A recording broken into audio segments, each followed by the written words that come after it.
मैं हूं राहुल शर्मा, आप देख रहे हैं SPN9 न्यूज। स्वागत है आपका हमारे इस खास प्रोग्राम में। प्रोग्राम की शुरुआत इस वक्त की बहुत बड़ी खबर से कर रहे हैं। खबर यह है कि आखिरकार क्यों प्रियंका गांधी को सीएम चेहरा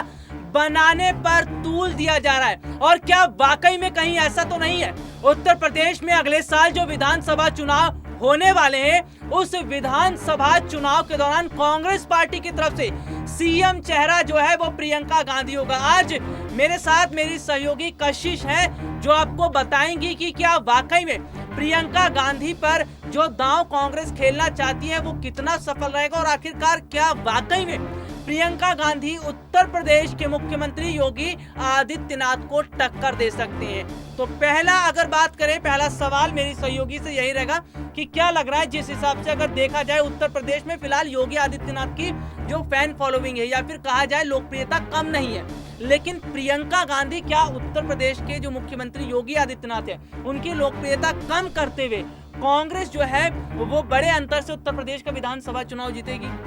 मेरे को लगता है कि शायद जो योगी आदित्यनाथ की लोकप्रियता है, जैसे आपने बात की, तो कहीं ना कहीं शायद वो सुरक्षा, स्वास्थ्य या अन्य चीज़ों को लेकर वो कम होती दिखाई दे रही है, क्योंकि वहाँ पर लोग ऐसे हैं,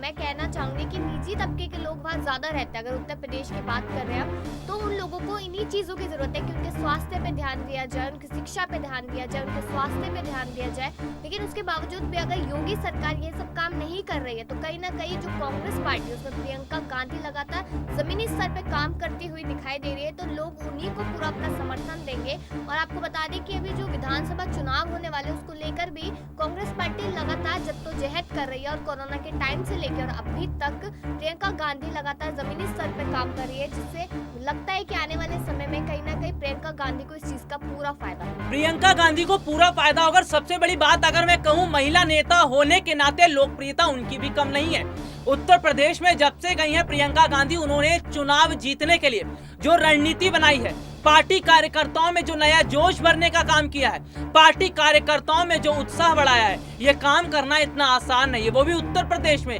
जहां पर कांग्रेस जो है ना के बराबर थी। लेकिन प्रियंका गांधी के आने से उत्तर प्रदेश के जो तस्वीर है वो कांग्रेस के लिए बेहतर होती दिखाई दे रही है। प्रियंका गांधी ने एक नई आस जगाई है, और ऐसे में अगर मैं यहाँ पर बात करूं मेरे सहयोगी से, हाल ही में एक सर्वे सामने आया था, जो सर्वे ये बता रहा था कि उत्तर प्रदेश में प्रियंका गांधी ने जिस तरह एंट्री की है, पार्टी कार्यकर्ताओं को जिस तरह जोड़ने का काम किया है, ऐसे में कहीं ना कहीं प्रियंका गांधी जो है वो काफी हद तक उत्तर प्रदेश के जो जनता है उनके दिलों में बैठ चुकी हैं, और प्रदेश की जनता का झुकाव भी प्रियंका की तरफ है। तो क्या लग रहा है, जो सर्वे कांग्रेस की तरफ आए हैं और जो कांग्रेस की जीत को लेकर कह रहे हैं, ऐसे में क्या वाकई में अगले साल का उत्तर प्रदेश का विधानसभा चुनाव जो है उसकी जो तस्वीर है वो बदलने वाली है? पूरी तरीके से लगता है कि विधानसभा चुनाव की तस्वीर बदल सकती है। वो इसलिए बदल सकती है क्योंकि वो प्रियंका गांधी हो या फिर कोई भी नेता हो, वो जब तक जमीनी स्तर पे उतर के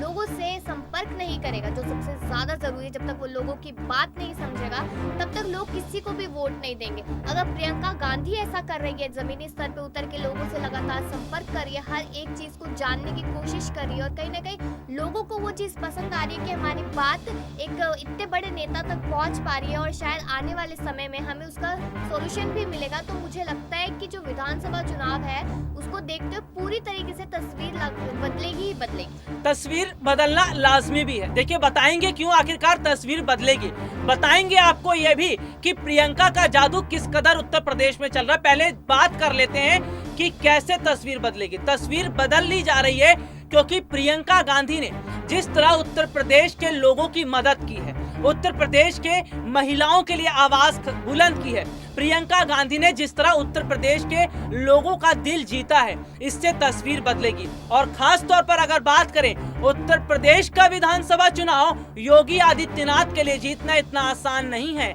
क्योंकि पश्चिमी उत्तर प्रदेश की अगर मैं बात करूं तो पूरा जाट इलाका है, जाटों का किसान है, और जो किसान जाट है वो अब पूरी तरह से नाराज है योगी सरकार से, क्योंकि 3 कृषि बिल जो है वो सरकार ने वापस नहीं लिया है मोदी सरकार में। तो मेरा सवाल मेरी सहयोगी से ये रहेगा कि हाल ही में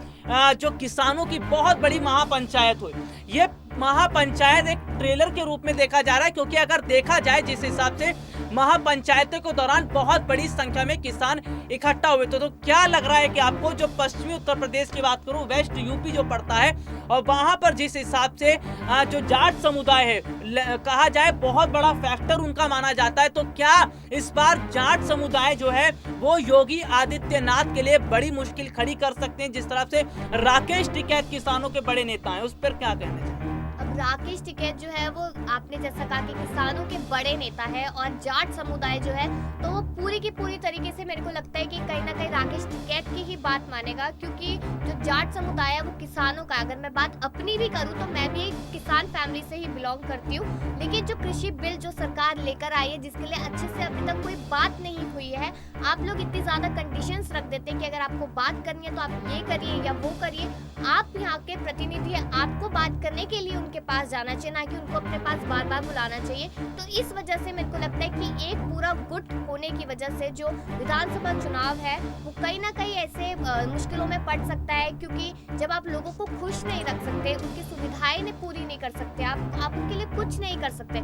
उनको इतने टाइम से आपने रोड पे बिठा रखा है, उनका भी घर परिवार है, उनको भी कुछ करना होता है अपनी जिंदगी में, लेकिन आपको ये चीज समझ नहीं आ रही, तो आपको कैसे लग सकता है कि आने वाले समय में, आने वाले विधानसभा जो चुनाव है उसमें आपको वोट दी जाएगी, आपको वहाँ पे रखा जाएगा? अगर जो सरकार पूरी तरीके से उन लोगों को सपोर्ट कर रही है, उन लोगों को हर एक चीज मुहैया करा रही है, तो क्यों ना वो लोग उस सरकार को वोट दें, ना कि आपको। यानी कि अगर कहा जाए तो फिलहाल किसानों की संख्या को आंकना, और जिस हिसाब से सरकार, योगी सरकार की बात करूं, उत्तर प्रदेश में विधानसभा चुनाव है, योगी सरकार किसानों को कम आंक रही है, ये बहुत बड़ी गलतफहमी है। मेरी सहयोगी ने कृषि बिल की बात कही थी, तो मैं इनसे सवाल ये भी पूछना चाहूंगा कि सरकार जो है वो तीनों कृषि बिल अभी तक वापस नहीं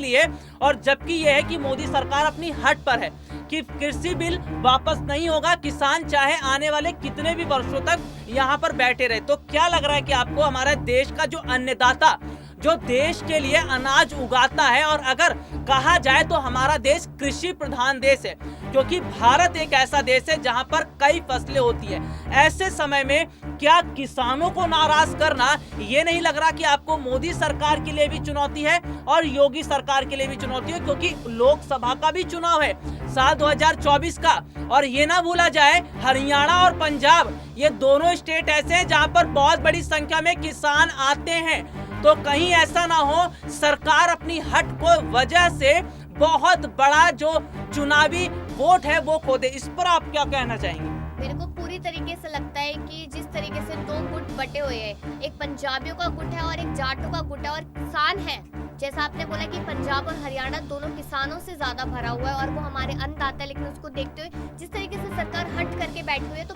पूरा इसका असर भी लोकसभा चुनाव पे दिखेगा। क्योंकि वही चीज है, अगर आप किसी इंसान को पूरे समय रोड पे बैठने के लिए कह रहे हो और आप उसकी बातें नहीं सुन रहे, रोड पे बैठने के लिए आप भले ही कह रहे हैं, लेकिन आप देखे जरा कि मौसम किस तरीके से कभी करवट ले लेता है, कभी गर्मी हो जाती है, कभी बरसात हो जाती है, और वो लोग अपनी बात को मनाने के लिए आपसे एक विनती कर रहे हैं कि आप हमारी बात को सुनिए, आप कृषि बिल में ये बदलाव कर दीजिए, लेकिन फिर भी सरकार जो है वो अपनी हट से बिल्कुल भी नहीं मान रही है। उनका कहना यही है कि आप इतने टाइम तक बैठे रहिए, हम कुछ नहीं करेंगे। आखिर क्यों नहीं करेंगे? अन्नदाता है वो आपके देश के लोग हैं, तो आप उनके लिए क्यों कुछ नहीं करेंगे? कि आप चाहते हैं कि लोकसभा जो चुनाव है उसमें आप लोग सीटें गवा दें? अगर ऐसा होगा तो आने वाले टाइम में बहुत बुरा समय आपको देखना पड़ेगा। अगर बात करें, हमारे सहयोगी ने बहुत बेहतर बात ये कही है कि देश का अन्नदाता, और देश के अन्नदाता से गद्दारी की जाए ये बिल्कुल भी सही नहीं है, जनता भी बर्दाश्त नहीं करेगी। और सबसे बड़ी बात, मैं दोबारा उत्तर प्रदेश ही चल रहा हूँ, उत्तर प्रदेश विधानसभा की 403 सीटें, मैं वेस्ट यूपी की बात करता हूँ, वहां पर कई डिस्ट्रिक्ट आते हैं, कई जिले आते हैं, और ऐसे में वेस्ट यूपी से वोट निकालना योगी सरकार के लिए आसान नहीं होगा। इसके साथ ही साथ अगर बात करूं तो प्रियंका गांधी की लोकप्रियता जिस कदर बढ़ी है, ऐसे में अगर कहा जाए तो ये गलत नहीं होगा, प्रियंका गांधी योगी आदित्यनाथ को बहुत बड़े अंतर से मात दे सकती हैं। अभी खबर जो है वो निकल कर सामने आ रही है और ये बताया जा रहा है कि प्रियंका गांधी अब बहुत बड़ी रणनीति बना रही है। यानी कि अगर कहा जाए तो दो तरफा योगी सरकार घिर चुके हैं। एक वेस्ट यूपी से और दूसरा पार्टी कांग्रेस पार्टी महासचिव प्रियंका गांधी से। देखते हैं कि क्या प्रियंका गांधी का जादू वास्तव में उत्तर प्रदेश के अंदर चलता है और क्या उत्तर प्रदेश विधानसभा चुनाव की तस्वीर बदलती है। चलिए आज के लिए इतना ही और आपसे फिर मुलाकात होगी, तब तक के लिए इजाजत दीजिए, नमस्कार।